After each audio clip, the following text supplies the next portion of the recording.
حضرت عثمان غنی رضی اللہ تعالیٰ عنہ حضرت عبداللہ ابن مسعود کے گھر آئے. یہ اس وقت آئے جب حضرت عبداللہ ابن مسعود سخت بیمار تھے اور موت و حیات کی کشمکش میں تھے. تو انہوں نے ان کا حال پوچھا. جب واپس پلٹنے لگے تو اشرفیوں کی 2 تھیلیاں حضرت عثمان غنی نے حضرت عبداللہ ابن مسعود کو دی.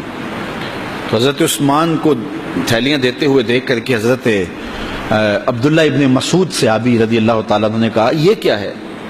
کہا یہ جو ہے ضروریات پوری کر لینا. تو آپ نے کہا کہ میں تو جا رہا ہوں, میری تو ضروریات ختم ہو رہی. تو کہا حضرت آپ کی بیٹیاں تو ہیں, بیٹا تو ہے نہیں, تو یہ آپ کے بعد آپ کی بیٹیوں کے کام آ جائیں گے.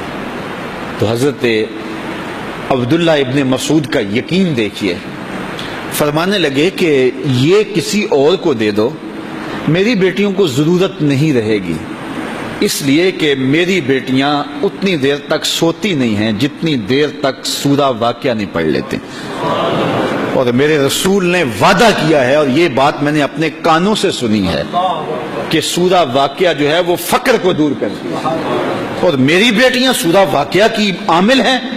تو کہا کہ یہ پریشانی مجھے تو نہیں ہونی چاہیے کہ میرے بعد میری بیٹیوں کو رزق کہاں سے ملے گا جب ان کے پاس سورہ واقعہ موجود ہے. کہا یہ اٹھا لو اور جا کے اس کو دو جس کے پاس سورہ واقعہ نہیں ہے.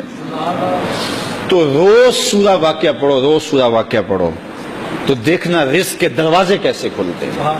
میں جب بھی گیا ہوں اور اب بھی, کیونکہ میرے تو اتنے اخراجات نہیں, سادہ سی زندگی ہے, لیکن جامعہ کے حوالے سے ایک مسئلہ ہے, تو جب کبھی ایسا ہوتا ہے تو میں بچوں کو بٹھا کہتا ہوں سورہ واقعہ پڑھو, اور خود سورہ واقعہ پھر معمول بنا لیتا ہوں, تو پھر اللہ ایسی جانب سے رزق دے دیتا ہے کہ پتہ بھی نہیں ہوتا. تو سورہ واقعہ معمول رکھو. آخری بات, اور وہ حضرت سہل بن سعد الساعدی رضی اللہ تعالی عنہ کی مرویات سے ہے. شکا رجل الی رسول اللہ دیک المعیشۃ والفقر. ایک شخص حضور کی خدمت میں حاضر ہوا, کہا حضور تنگ دست بڑا ہوں, کثیر العیال ہوں, بچے زیادہ ہیں, ذرائع آمدنی تھوڑے ہیں, میرے لیے کوئی نسخہ ارشاد فرمائیے. تو آقا کریم نے اس کو کیا نسخہ دیا؟ یہ سب سے آسان نسخہ, اذا دخلت الدار فسلم علیہ. جب گھر جائے تو گھر والوں کو السلام علیکم کہا کرو, جو ہی گھر میں داخل ہو السلام علیکم, اور اس کے بعد ایک مرتبہ سورہ اخلاص پڑھ دیا کرو, قل هو اللہ احد. یہ عمل شروع کر دو. تو کہا یہ بالکل آسان وظیفہ ہے, گھر جاؤ السلام علیکم اور اس کے بعد ایک مرتبہ سورہ اخلاص. اس عمل کو نہ چھوڑنا, بلکہ فرمایا کبھی ایسا ہو تو گھر جائے تو گھر میں کوئی بھی موجود نہ ہو, تو کہا عمل کو پھر بھی نہیں چھوڑنا. فسلم علیہ, کہا تو مجھے سلام کہتے نا. وہ اپنے نام لیواؤں کو تنہا چھوڑتے کب ہیں, جہاں ہم دم نہ ہو کوئی وہاں سرکار ہوتے.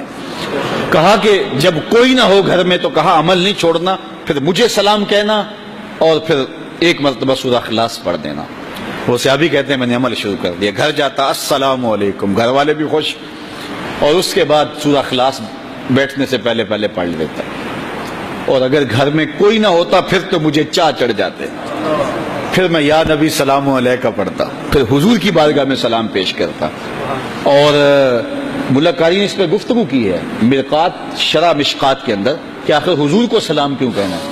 انہوں نے جو لفظ کہے ہیں لفظ سنیے, وہ کہتے ہیں لِأَنَّا رُوحَهُ عَلَيْهِ السلام موجود فی بیوت المسلمین, اس لیے کہ آقا کی روح مومنوں کے گھروں کے اندر فیض بانٹ رہی ہوتی.